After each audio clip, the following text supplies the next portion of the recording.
Bismillahirrahmanirrahim. My name is Muhammad Rafiq. I read in Cambridge Public High School in college in 90 plus.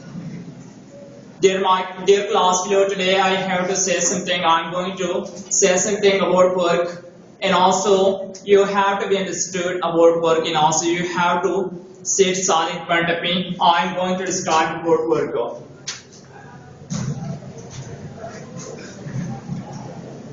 work. Work is said to be done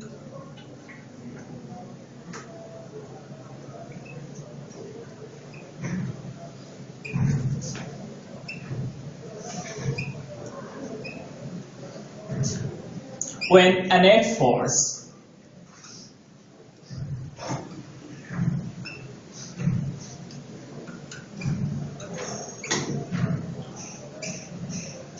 acts on a body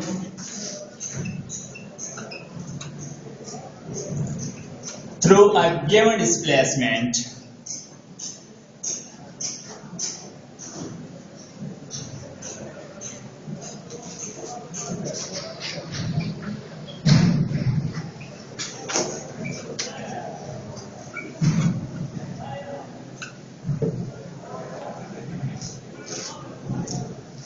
My dear student, listen to my definition which I have written in front of you, student. There is a clear definition which I have written in front of you, student. Work is said to be done when a net force acts on a body through a given displacement.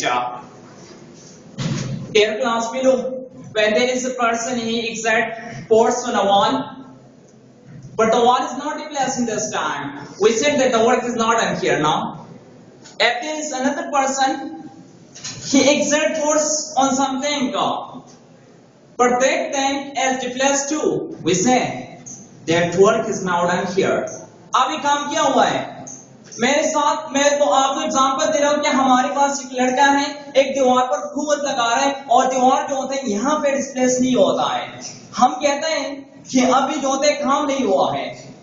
और दूसरा हमारे साथ एक लड़का है, वो भी किसी चीज पर जो होता है कोड भी लगा रहा है, वो चीज जो होता है मोशन मतलब डिस्प्लेस होता है. हम कहते हैं यहाँ पे काम हो चुका है. यहाँ पे हम वर्क को इस तरह एक्सप्लेन करते हैं from experiment.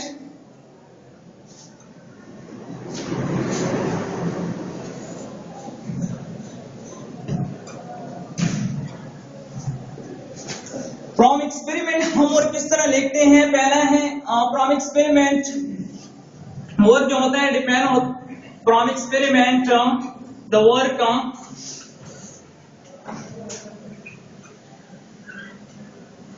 as depend upon three factors.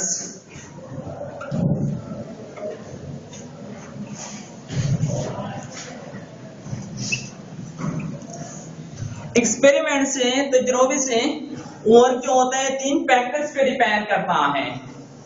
पहला अप्लाइड फोर्स.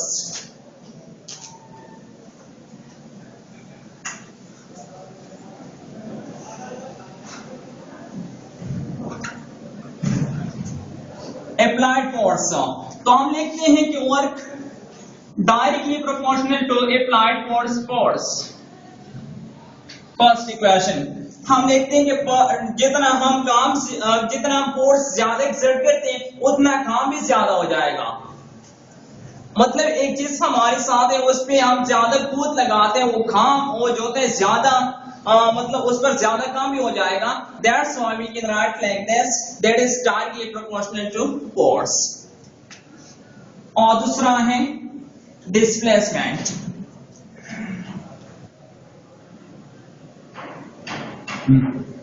और डिस्प्लेसमेंट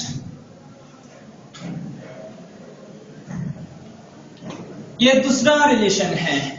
इस तरह हम लिखते हैं कि work directly proportional to displacement. इस तरह अगर हम जितना डिस्प्लेसमेंट ज्यादा हो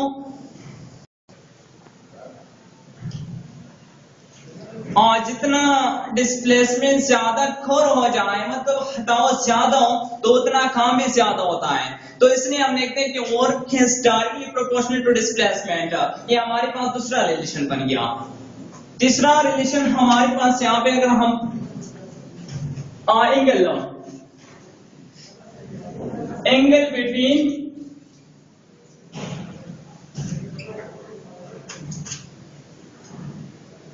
और तीसरा ये होता है कि जो एंगल बनता है फोर्स और डिस्प्लेसमेंट के दरमियान, इस पर भी डिपेंड करता है। इस तरह हम देखते हैं कि हमारे पास अभी देखते हैं work directly proportional to cos theta. देखें, अगर इन तीनों को हम कंबाइन करते हैं, अभी we should combine this three together. हम इन तीनों को कंबाइन करते हैं इकट्ठा,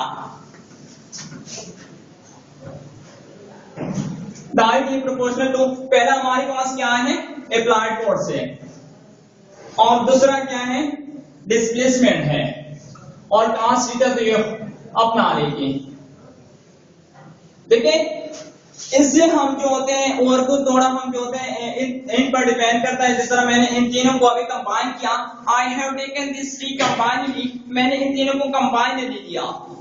देखिए, अभी ये प्रोपोर्शनलिटी को खत्म करने के लिए मेरे पास है, ये प्रोपोर्शनलिटी को खत्म करता हूं मैं, कांस्टेंट लिखता हूं,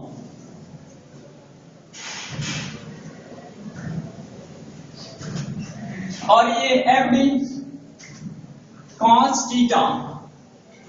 देखिए, cos थीटा कांस्टेंट मैंने क्यों यहां पे लगाया, why did I use constant here, मैंने यहां पे कांस्टेंट क्यों लगाया, ये कांस्टेंट इसलिए लगाया क्योंकि जब भी हम प्रोपोर्शनलिटी को हम खत्म करते हैं तो हम यहां पे कांस्टेंट लिखते हैं, that we write here constant.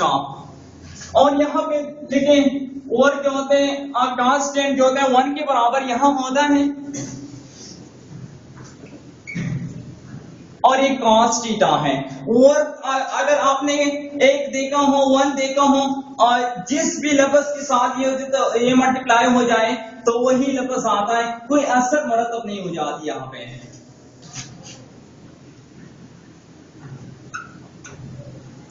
F D cos theta, देखें ये cos थीटा हो गया हमारे साथ। अभी हम इस तरह मिसाल के तौर पर मैं आपको मिसाल देता हूं कि हमारे पास ए डॉट बी